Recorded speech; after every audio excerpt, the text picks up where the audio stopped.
Dawn at Puri was written by Jayananta Mahapatra. He was an excellent Indian English poet. He was born on 22nd October 1928, Cuttack in Odisha. By religion, he was a Christian.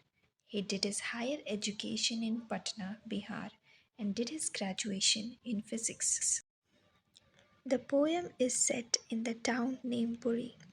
Puri is very famous town in Odisha, India, which is considered as the sacred place because of the temple of Lord Jagannath. In this poem, the poet had talked about the sensitive attitude to the native socio-culture practices and the falseness of the rites and ritual in India. In the first stanza, the poet is near a very famous temple of Lord Jagannath. Crowing of crows catches his attention. The cawing of crows indicates that there is a dead body. He then notices a skull on the beach. The skull is a part of ritual, and these are the reason why in poet's country hunger dominates. In the second stanza, the poet is now grabbing our attention towards the white clad widowed woman.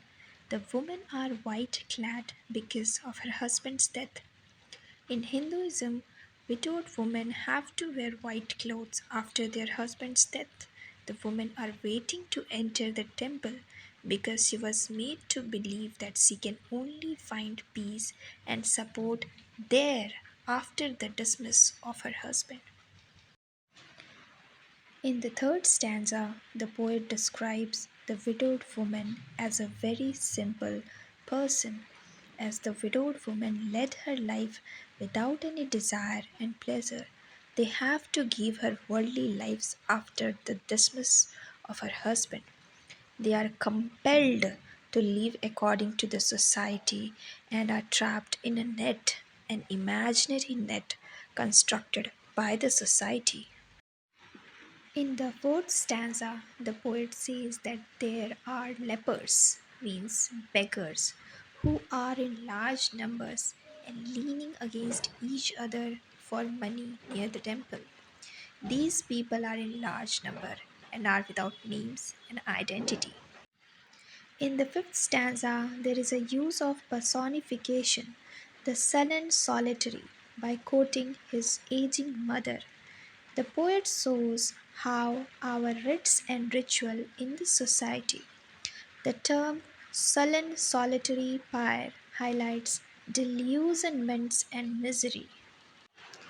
In the last stanza, the poet talks about his aged mother, whose last wish is to be cremated at the particular place, and the apt image of the smoke rising from the funeral pyre, where the wind from the sea causes the smoke to twist uncertainly.